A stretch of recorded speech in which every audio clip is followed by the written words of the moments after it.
आज सुबह उठी तो मेरा शरीर बहुत दर्द कर रहा था। आखिर यह दर्द कैसा था? मैं तो रोज़ रात को अच्छी खासी खाती पीती और सोती हूँ। फिर यह सब मेरे साथ क्या हो रहा था?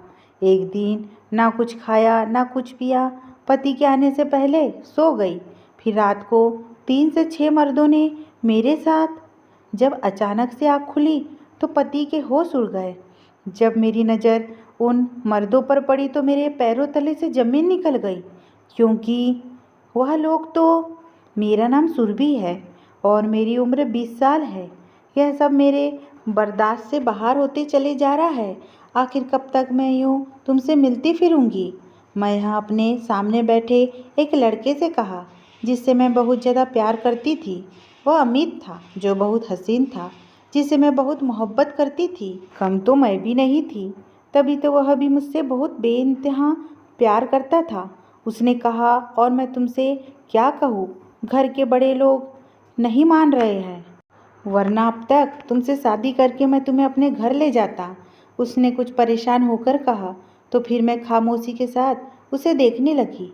उस समय हम दोनों बैठे हुए थे और साथ में कह रहे थे, लेकिन जो परेशानी थी उससे हमारी मुलाकात की खुशी दूर जा चुकी थी। मैंने उससे कहा कि तुम एक दफ़ा बात तो कर सकते हो ना, वह मान जाएंगे। मैंने उसे समझाना चाहा, लेकिन उसने कहा कि बात की थी मैंने अपने मम्मी पापा से, लेकिन वह मानते नहीं। कहते हैं कि बिरादरी से बाहर शादी नहीं करनी, और तब तक तो बिल्कुल भी नहीं करनी जब तक मैं एक अच्छी नौकरी नहीं ढूंढ लूँ। अमित ने बताया था। तो यह सुनकर मैं भी बहुत परेशान हो गई। अमित और मैं एक दूसरे से बहुत प्यार करते थे और एक ही साथ एक ही यूनिवर्सिटी की क्लास में पढ़ते थे। पहले हमारी जान पहचान हुई, उसके बाद दोस्ती, और फिर देखते ही देखते दोस्ती प्यार में बदल गई। पता ही नहीं चला हम दोनों की मोहब्बत वक्त के साथ साथ गहरी होती गई। पढ़ाई मुकम्मल होने के बाद भी हमारी मोहब्बत एक दूसरे के साथ कम या ख़त्म नहीं हुई थी, बल्कि यूनिवर्सिटी की पढ़ाई पूरी हो जाने के बाद भी हम एक दूसरे से कांटेक्ट में थे और अब शादी का फैसला कर चुके थे। अमित 22 साल का था, जबकि मैं 20 साल की थी। मगर मेरे और अमित के बीच ज़मीन आसमान का फ़र्क था। मेरे पापा और भैया का अपना पर्सनल बिजनेस था, जबकि अमित के पापा एक छोटी सी नौकरी करते थे। वह बहुत मेहनत से अमित को पढ़ा रहे थे ताकि वह पढ़ लिख कर उनका सहारा बने। अलावा उसके 3 बहनें थीं, जो अमित से छोटी थी। तभी उसके माँ पापा की इकलौती उम्मीद अमित ही था, इसलिए वह फिलहाल ना तो उसकी शादी करना चाहते थे और ना घर से बाहर, तो बिल्कुल भी नहीं। माँ बाप को जब उनके बच्चे कहे कि उनकी शादी कर दी जाए, तो माँ बाप को कर देनी चाहिए, क्योंकि शादी उनके संतान का हक होता है। जो उन्हें सही वक्त पर ना मिले तो संतान बहक जाती है। सबसे बड़ी गलती माँ बाप तब करते हैं जब उनकी संतान अपनी पसंद से शादी करना चाहती है।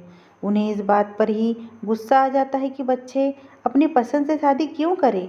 तभी वो अपने बच्चों को तरह तरह से रोककर उन पर अपनी मर्जी थोप देते हैं, ये जाने बिना कि उनके बच्चों का दिल फिर उनकी तरफ से मनमुटाव हो जाता है। ये हर बार ऐसा नहीं होता। कुछ माँ बाप का अपने बच्चों के लिए फैसला सही साबित भी होता है, लेकिन कुछ फैसला वह भी गलत कर डालते हैं। अपने बच्चों को किसी ऐसे के साथ शादी करके जो अपने बच्चों की कदर नहीं कर पाता। अमित के माता पिता को भी यही लगता था कि अमित की शादी कर दी तो वह हाथ से निकल जाएगा और आने वाली उन्हें उससे छीन लेंगी, अलग कर देंगी। बहुत सी लड़कियां ऐसी करती है, शादी के फ़ौरन बाद अलग हो जाती है, लेकिन मैं भी ऐसी नहीं थी कि अमित को लेकर अलग हो जाती, बल्कि मैं तो अमित के छोटे से घर में एडजस्ट करने के लिए भी तैयार थी। लेकिन अमित के माता पिता को यह परेशानी थी कि शायद अमित शादी के बाद अपनी जिम्मेदारियां ना भूल जाए, और वह कुछ हद तक सही भी थे। मेरे मम्मी पापा नहीं मानते तो क्या तुम्हारे मान गए? अमित ने पूछा। मैंने अभी तक बात ही नहीं की। सोचा था कि तुम जवाब दोगे तो मम्मी पापा से बात करूंगी, मैं हल्की आवाज़ से बताया। उसने मुझसे कहा कि तुम बात करना और देखना कि क्या कहते हैं वह लोग। अमित ने कहा तो मैं सर हिला दिया, और उसके बाद कुछ बातें करके हम लोग उठ गए। अमित ने बिल पे किया और उसके बाद हम अपने अपने घर वापस आ गए। बाकी का दिन मैं यही सोचती रही कि बात करूँ या ना करूँ, कहीं मेरे मम्मी पापा भी इनकार ना कर दें।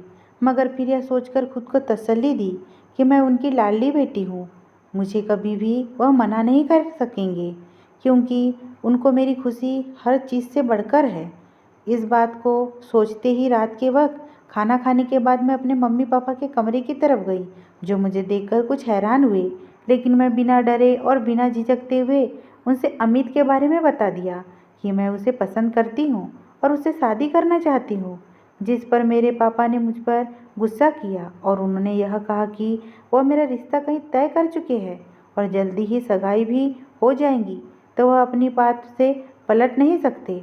मैंने उन्हें मनाने की बहुत कोशिश की कि मेरी खुशी सिर्फ और सिर्फ अमित में है, तो वह मुझे अमित के बारे में पूछने लगे कि वह कौन है, कहाँ रहता है और क्या करता है, कितना अमीर है और कितनी जायदाद का मालिक है। जिस पर मैं हल्की आवाज़ में उन्हें बता दिया कि वह एक मामूली सा लड़का है और नौकरी की तलाश में है। मेरी बात सुनकर वह गुस्से में मुझसे कह दिए कि वह गरीब लड़के से मेरी शादी हरगिज़ नहीं कर सकते, जो मेरी सारी ख्वाहिशों को कभी पूरा नहीं कर सकेगा, और उसे जितनी जल्दी भूल जाओ उतना ही अच्छा है, और सगाई के लिए तैयार रहो। और उन्होंने अपना फैसला सुना चले गए और मैं भी मरे मरे कदमों से अपने कमरे में चली गई। और फिर कुछ सोचकर अमित को फ़ोन मिलाकर उसे मैंने सब कुछ बता दिया, जो भी मेरी बात मेरे पापा से हुई, जिसे सुनकर अमित भी चुप न रह सका। मैंने अपनी सगाई के बारे में बताया तो वह तड़प उठा कि वह मेरी शादी किसी और से नहीं होने देगा, क्योंकि वह मुझसे बहुत प्यार करता है।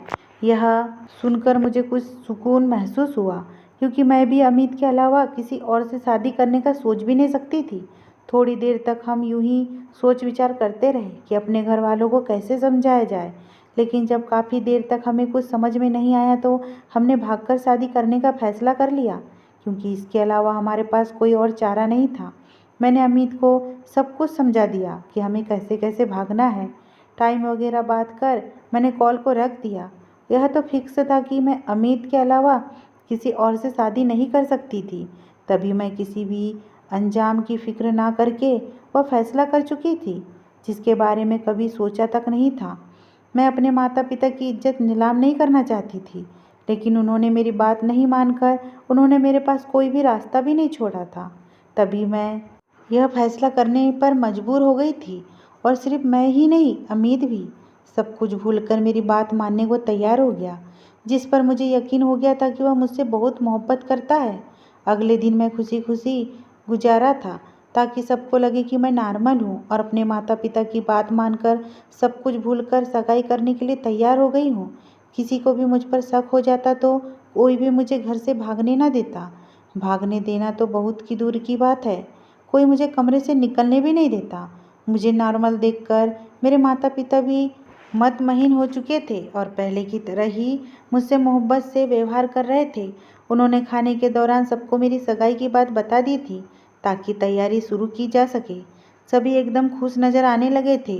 सब लोग ऑफिस चले गए, जबकि मैं दिल ही दिल में अपने प्लान के बारे में सोचती रही। कुछ पैसे और कुछ सोने के जेवर जो कि मेरे पास थे, वह मैंने अपने कपड़े वाले बैग में रख लिया और बैग को अपनी अलमारी में छुपा दिया था, ताकि कोई मेरे कमरे में आ भी जाए तो किसी को इस बारे में पता ना चले।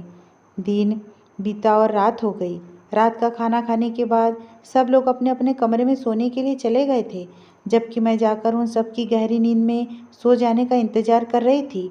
रात के तकरीबन 11 बजे चेहरे को छुपाए से लपेटकर और बैग लेकर बाहर निकली। अमित का मैसेज आ चुका था कि वह घर के बाहर आ गया है। 5 मिनट में वह वहां पहुंची और अमित के साथ चली गई, यह सोचे बिना कि मेरे इस कदम से मेरे माँ बाप की क्या इज्जत रह जाएंगी। लोग उनको तरह तरह की बातें सुनाएंगे और मैं जो अपने माता पिता की लाडली थी उससे वह नफरत करने लगेंगे। उसी वक्त मैं कुछ भी नहीं सोच रही थी, सिवाय अपनी मोहब्बत के, जिसको पाने का मुझे पूरा हक था। मैं अपने माता पिता को गलत समझ रही थी, जिन्होंने मेरी ख्वाहिश पूरी करने के बजाय मुझे ज़बरदस्ती के रिश्ते में बांधना चाहा था। अमित मुझे बाइक पर बैठाकर अपने दोस्त के घर ले गया था, जहाँ पर शादी का सारा इंतजाम किया गया था, और फिर उसके दोस्तों की मौजूदगी से हम दोनों ने 7 फेरे लिए थे। शादी के बाद अमित अपने दोस्तों से मिलकर मुझे दूसरे शहर ले आया था। यहाँ पहुँचने में हमें 6 घंटे लगे थे। यहाँ उसने किराए पर मकान ले लिया था जहाँ हम दोनों रहने लगे थे। मैंने और अमित ने अपनी मोहब्बत पाली थी और हमें यह लगा था कि ज़िंदगी अब आसानी से गुजरेंगी, क्योंकि मोहब्बत हो तो किसी और चीज़ की क्या ज़रूरत। मगर धीरे धीरे मेरा यह ख्याल गलत साबित होने लगा, क्योंकि मोहब्बत के अलावा पैसों की भी ज़रूरत होती है जिसके सहारे ज़िंदगी गुजारी जाती है। अमित सारा दिन नौकरी की तलाश में बाहर रहता और मैं सारा दिन घर में कामकाज में बिजी रहती। अमित के पास जो पैसे थे उसमें हमने घर का किराया दे दिया था, जबकि मेरे पास जो पैसे थे उससे घर का राशन और कुछ ज़रूरी सामान मंगवा लिया था ताकि हमें वहाँ रहने में आसानी हो सके। हमें यहाँ आए हुए 10 दिन गुजर चुके थे, मगर अभी तक अमित को नौकरी नहीं मिली थी, तो उसने मजदूरी करना शुरू कर दी, जिसकी वजह से उसके कई दोस्त बन गए थे। धीरे धीरे वक्त गुजरता रहा। मैं अपने पापा की बहुत लाडली थी और आज तक उन्होंने किसी भी काम को मुझे हाथ तक लगाने नहीं दिया था। मेरे सारे कामों के लिए घर में एक नौकरानी मौजूद थी जो मेरे सारे काम करती थी। मैंने अपने तो क्या, कभी भाइयों के भी काम नहीं किए थे और कभी उन्हें एक गिलास पानी कभी नहीं पिलाया था। लेकिन यहाँ सिर्फ ना मुझे काम करने पड़ते थे, बल्कि पति की खिदमत भी करनी पड़ती थी। मेरे पापा ने कहा था कि अमित मुझे वह ऐशो आराम की ज़िंदगी नहीं दे पाएगा जिसकी मुझे आदत है। इस बात की मुझे अब समझ आ रही थी, मगर अब कुछ भी नहीं हो सकता था। पानी सर से ऊपर गुजर चुका था। धीरे धीरे अमित का बिहेवियर भी बदलने लगा था और वह अब मजदूर जैसा व्यवहार करने लगा था। मैं दिन रात अपने पति अमित की खिदमत करती, लेकिन रात होते ही अमित अब अपने कई दोस्तों को घर लाने लगा था, जिनके लिए मुझे बहुत सारा खाना बनाना पड़ता था, क्योंकि अमित का कहना था खाना खाए बिना जाने देना बुरा लगता है। अब रोज़ का यही हाल हो गया था। मैंने सिर्फ अपने पति की खिदमत करनी, बल्कि उनके दोस्तों के लिए बहुत सारा खाना भी बनाना शुरू कर दिया था। करण जो पैसे कमाता वह सब इसी चीज़ में उड़ा देता। धीरे धीरे घर के खर्च चलाने के लिए भी मेरे जेवर भी बिक गए। मुझे अपनी पुरानी ज़िंदगी याद आती, जिसमें मुझे कभी किसी चीज़ की परेशानी नहीं हुई थी और ना ही किसी चीज़ के लिए तरसना पड़ा था। मुझे अब अपने पापा की बातें सही लग रही थी। उनका फैसला सही लग रहा था जो उन्होंने मेरे लिए किया था।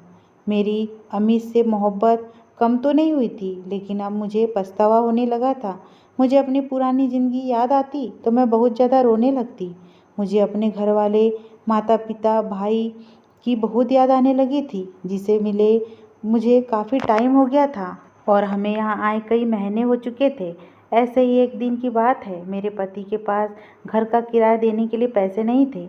हम दोनों ही परेशान से बैठे हुए थे। मेरे पास अब कोई जेवर भी नहीं था कि उसे बेचकर हम मकान का किराया दे देते। अमित ने कहा था कि मकान मालिक ने किराया जल्दी मांगा है। मेरे पति अमित बहुत परेशान से होकर बैठे हुए थे। मैं भी उनके पास ही बैठी हुई थी। अचानक मेरे पति ने मेरी तरफ देखा और कहा, आज से तुम कोई काम नहीं करूँगी, बस आराम करूँगी। उनकी बात सुनकर मैं बहुत ज़्यादा हैरान हो गई, क्योंकि आज से पहले तो कभी उन्होंने ऐसा नहीं कहा था और ना ही कभी मेरे साथ काम में हाथ बटाया था।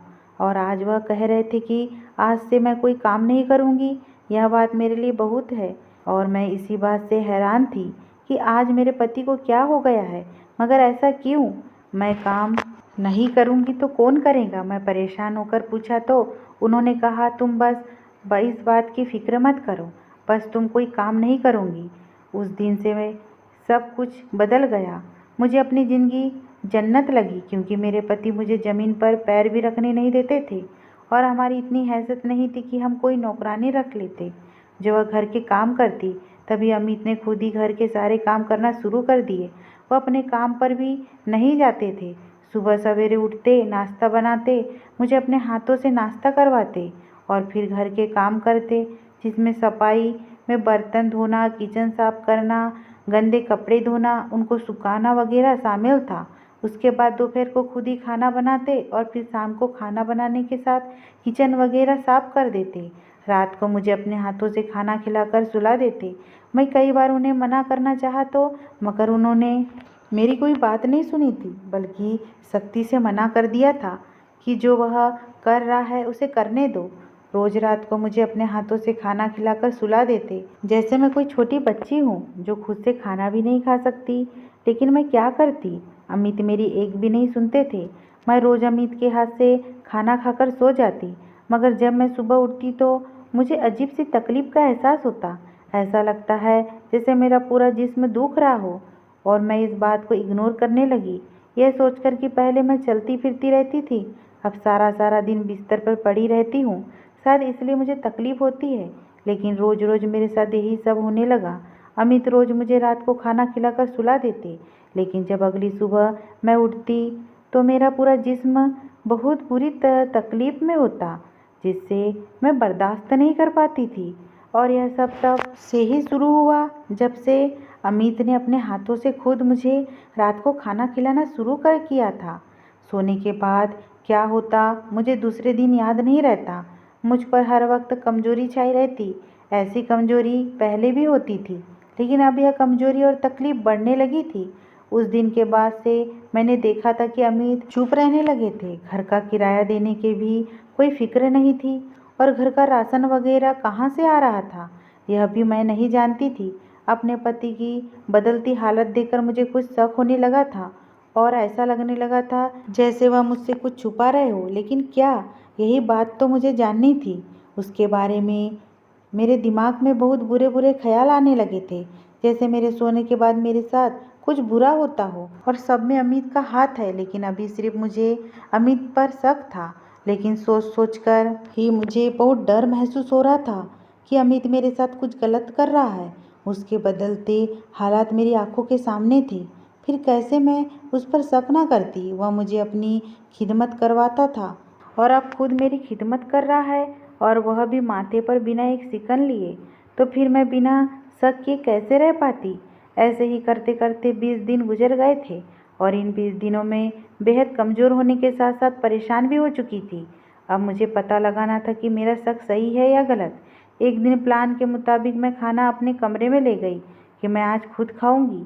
मेरे पति बर्तन धोने लगे, जबकि मैं कमरे में आकर वह सारा खाना पॉलीथीन में डालकर वह पॉलीथीन खिड़की से बाहर फेंक दी, और फिर जाकर बिस्तर पर लेट गई और सोने की एक्टिंग करने लगी। अभी मुझे आंखें बंद कर हुए कुछ ही देर हुए थे कि मेरी जान निकल गई, क्योंकि मुझे कमरे के बाहर एक आदमी और एक औरत के बोलने की आवाज़ आ रही थी, जिसमें मेरे पति अमित की आवाज़ भी शामिल थी। वह क्या बात कर रहे थे मुझे कुछ भी समझ में नहीं आ रहा था, लेकिन एक आदमी और एक औरत की आवाज़ सुनकर मुझे पक्का यकीन हो गया था कि अमित मेरे बदले उनसे पैसे ले रहा है। यह सोचकर मेरी आंखों में आंसू आने लगे थे कि अमित ने इस बात की भी परवाह नहीं की कि मैं उसकी इज्जत थी। मेरा शक बढ़ता जा रहा था, और दिल कर रहा था कि यहाँ से कहीं दूर भाग जाऊँ। अमित के लिए मैंने अपना घर, अपने माँ बाप और ऐसे आराम भरी जिंदगी छोड़ दी, और वही अमित मेरी इज्जत बेचकर पैसे कमा रहा था।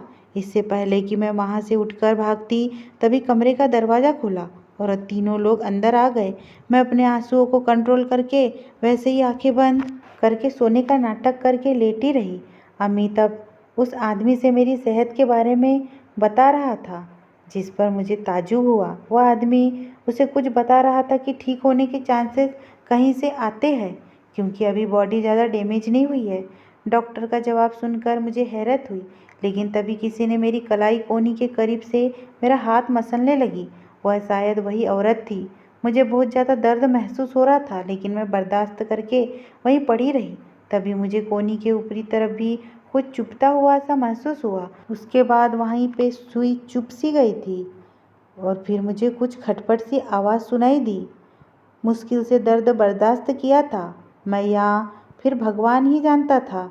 मेरा डर बहुत ज़्यादा बढ़ने लगा था कि ना जाने यह लोग मेरे साथ अब क्या करने वाले हैं। कुछ देर के बाद एक बार फिर मुझे सुई चुभोई, और काफ़ी देर तक अंदर ही रखी, और मुझे इंजेक्शन लगाया गया था। यह फिर मेरा खून निकाला गया था। अमित डॉक्टर से लगातार हल्की आवाज़ में कुछ पूछ रहा था। मैंने पलकों से धीरे से देखा तो मेरे पास एक बहुत खूबसूरत सी लड़की खड़ी थी, जिसे खूबसूरत से कपड़े पहनकर दुपट्टे को अच्छे से ओढ़ कर रखा था। उसका ध्यान मेरी तरफ नहीं था। तभी उसने मुझे आंखें खोलते हुए नहीं देखा। मेरे पास लोहे का स्टैंड रखा था, वैसे ही जिस पर ड्रिप वगैरह लटकाई जाती है। मैंने कदमों की आहट को अपने पास महसूस किया तो तेजी से आंखें मसलते वह अमित था जो मेरे पास आकर बैठा था और फिर मेरा सर सहलाने लगा था। कुछ देर के बाद मेरे पास से उड़ गया और फिर उस औरत और आदमी के साथ बाहर निकल गया। जिसके जाते ही मैंने आंखें खोलकर देखा तो यह देखकर बहुत ज़्यादा हैरान रह गई कि मेरे बाजू और कोहनी में कुछ लगा था। एक तरफ कुछ दवाइयाँ पड़ी थी और कुछ भी समझ में नहीं आ रहा था। खटपट की आवाज़ पर एक बार फिर मैं सोने का नाटक करने लगी। अमित मेरे करीब आया और मेरे माथे को चूमा और बोला, तुम फिक्र मत करो, तुम पहले जैसी हो जाऊंगी। इतना कहकर वो उठा और कमरे को बाहर से लॉक करके बाहर चले गया। मैंने तेजी से उठी और ड्रिप निकाली और फिर खड़ी हो गई, लेकिन मेरा सर बुरी तरह से चकरा रहा था। नाक से खून निकलने लगा। मैंने अपने आप को संभालते हुए नाक से खूब बहता हुआ खून साफ किया और दूसरी चाबी लेकर लॉक खोलकर बाहर निकल गई। घर के बाहर आई तो अमित मोटरसाइकिल पर कहीं जा रहा था। तभी मैंने एक रिक्शा को रोककर उसका पीछा करने लगी। मुझे बहुत कमजोरी और बेचैनी महसूस हो रही थी, लेकिन मैं बर्दाश्त करके बैठी रही। कुछ ही देर में कोई सर्कस के बाहर रुक गया और गाड़ी खड़ी करके अंदर चला गया। मैं भी किराया देकर उसके पीछे गई, जहाँ पर कई लोग बैठे शायद सर्कस देखने आए थे। मेरे पास टिकट नहीं था। तभी मैं अमित के पीछे गई, जहाँ वह एक कमरे में गया था। मैं छिपकर उसका इंतजार करने लगी और थोड़ी देर बाद वह बाहर आया, लेकिन मैं एक लम्हे के लिए उसे पहचान न सकी, क्योंकि वह एक जोकर के गेटअप में था। उसने हाथ में कई बॉल्स पकड़ रखी थी, जिन्हें वह ऊपर नीचे उछाल रहा था, लेकिन किसी माहिर जोकर की तरह नहीं कर पा रहा था। शायद वह प्रैक्टिस कर रहा था, लेकिन पूरे तरीके से सीख नहीं पाया था। उसने मुझे नहीं देखा और फिर अंदर की तरफ चला गया। मैं भी उसके पीछे हो गई और दूर से उसे देखने लगी। वह स्टेज पर खड़ा होकर अलग अलग तरीके से करतब दिखा रहा था। कई बार 4-5 गेंद को एक साथ ऊपर उछालकर उन्हें कैच करते हुए, कभी एक पहिए वाली साइकिल पर चलते हुए, मगर वह एक भी करतब ठीक से नहीं कर पा रहा था। गेंदें बार बार नीचे गिर जाती और एक बार वह साइकिल से भी नीचे गिरा था। लोग उसके नाकाम करतब को देखकर उसे बातें सुना रहे थे, उसे पर तरह तरह की चीज़ फेंक रहे थे और अपनी नापसंद का इजहार कर रहे थे, जिस पर जल्द ही उसे स्टेज से वापस बुला लिया गया। मैं यह सब देखकर ना सिर्फ हैरान परेशान थी, बल्कि शौक थी, क्योंकि इस बात का एहसास तो मुझे भी हो गया था। वह सब पैसे कमाने के लिए कर रहा था। मैं बाहर जाकर छुप गई, मगर उसका मालिक उसे बहुत बुरे तरीके से डांट रहा था कि वह उसे काम से ना निकाले, भले ही पैसे कम कर दे। रोते हुए करण को मैं देख रही थी, जो पैसों के खातिर सर झुकाए इतनी बेइज्जती और जिल्लत बर्दाश्त कर रहा था। उसके मालिक ने उसे डांट कर निकाल दिया तो वह कमरे की तरफ बढ़ने लगा। तब मैं दीवार की तरफ से बाहर निकली। जब मैंने अमित को पुकारा तो एक झटके में पलटा और मैंने उसे एकदम से कहा, क्योंकि तुम ऐसा क्यों कर रहे हो? तुम पैसों के लिए यह काम कर रहे हो? मैं रोते हुए पूछा तो वह सिर झुकाए बिना कुछ जवाब दिए कमरे से चला गया और कुछ देर के बाद अपने पहले वाले नॉर्मल हुलिये में वापस आया। मेरा हाथ पकड़कर मुझे बाइक पर बैठाकर घर लेकर आया और बोला कि मैं मजबूर हो गया था। अमित ने मुझे कमरे में लाकर मेरे हाथ में ड्रिप वापस लगाकर मुझे लेटा कर कहा। मैंने कहा, कैसी मजबूरी है और ये सब क्या है? मैं हैरत से ड्रिप की तरफ इशारा करते हुए पूछा। मुझे घर से भगाने से पहले यह सोच लेना चाहिए था कि मैं तुम्हें अच्छी ज़िंदगी दे सकूंगा या नहीं, लेकिन मैं नहीं सोचा और नाकाम रह गया। कई दोस्त बने, उनकी दावतें की ताकि सिफारिश के जरिए कहीं कोई अच्छा काम मिल सके, मगर उसमें भी नाकाम रहा। और फिर मजदूरी की, मगर पैसे कम थे। उस पर तुम्हारी बीमारी। अमित ने इतना कहकर बात अधूरी छोड़ दी, जबकि मैं बीमारी की बात सुनकर न सिर्फ हैरान हुई बल्कि चौंक भी उठी। मैं हैरत से पूछा, कैसी बीमारी? तो उसने बताया कि तुम्हें ब्लड कैंसर है। और इस बात का पता मुझे उस दिन चला जब हम जिन डॉक्टर के पास चेकअप के लिए गए थे, तुम्हारा ब्लड टेस्ट हुआ था। यह बीमारी सामने आई, इसी के वजह से तुम्हारी तबीयत खराब होती है। अब यह बीमारी ज़्यादा फैली नहीं है, बस तुम्हारा थोड़ा सा खून डैमेज हुआ है, क्योंकि अभी फर्स्ट स्टेज पर ही है। मुझे पता था कि अगर तुम्हें यह पता चला तो तुम्हें बहुत ज़्यादा दुख होगा, तभी तुम्हारा चोरी छुपे इलाज करवाने लगा। तुम्हारे खाने में नींद की गोली मिला देता था और तुम बेहोश हो जाती। डॉक्टर ने 4 बार तुम्हारा ब्लड की सफाई की, जिसका सारा सामान मैं अस्पताल से घर लेकर आया था। तभी तुम्हारी तबीयत कुछ खराब रहने लगी थी। यह इलाज 6 महीने चलेगा। दिन में घर के काम से फ्री होकर, दिन में मजदूरी और रात में सर्कस में काम करके तुम्हारा इलाज कराने के लिए पैसे कमा रहा था। मगर तुम्हें सब पता चल गया। वह चुप हुआ तो मैं रोते हुए उसके गले लग गई। अपनी जान से प्यारे पति के बारे में मैं कितनी बेकार सोच रखी थी। मैंने उससे माफ़ी मांगी और अपनी बीमारी से ज़्यादा मुझे उसकी हालत पर दुख हो रहा था। वह रात मैंने यूं ही रोते हुए गम में गुजारी। अगले दिन अमित मुझे बिना बताए हुए वापस ले आया और मुझे मेरे घर पर छोड़ दिया, जिसके लिए मैं राजी नहीं थी। लेकिन उसका कहना था कि अगर मैं उसके पास रही तो मर जाऊंगी, क्योंकि वह मेरा इलाज करवाने में नाकाम हो रहा है। मेरे पापा और मेरे भाई मुझे देखकर बहुत गुस्सा हुए, लेकिन जब उन्हें मेरी बीमारी का पता लगा तो वह नरम पड़ गए, मेरा इलाज करवाने लगे। 6 महीने अपने मायके में गुजारे और फिर 7वें महीने में अपने घर वालों की मर्जी से अमित के पास आ गई। मुझे अमित से ज़्यादा अच्छा हमसफ़र कहीं नहीं मिल सकता था। अमित के घर वालों ने भी मुझे एक्सेप्ट कर लिया। उसके अलावा उनके पास कोई और रास्ता नहीं था, क्योंकि मेरी और अमित की शादी हो चुकी थी।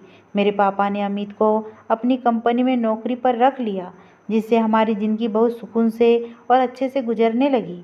कभी कभी माता पिता के फैसले संतान के लिए बेहतरीन के लिए ही होते हैं, लेकिन संतान अपनी जवानी के जोश में खुद को सही और अपने माँ बाप को गलत समझती है। आज मैं बहुत खुश हूँ। जो मैंने फैसला किया था बहुत अच्छा किया था, क्योंकि ऐसा हमसफ़र मुझे कहीं नहीं मिल सकता था। मेरे 2 बेटे हो गए हैं और मैं अपने बेटे, अपने पति और अपने ससुराल वालों के साथ बहुत ज़्यादा खुश थी। मेरे सास ससुर भी मुझे बहुत ज़्यादा मानते थे। आज मेरी शादी को 3 साल हो गए। 3 साल में मेरे पति ने मुझे कभी भी बेरुखी से बात नहीं की। मैं बहुत ज़्यादा खुशकिस्मत थी जो मुझे अमित जैसा पति मिला।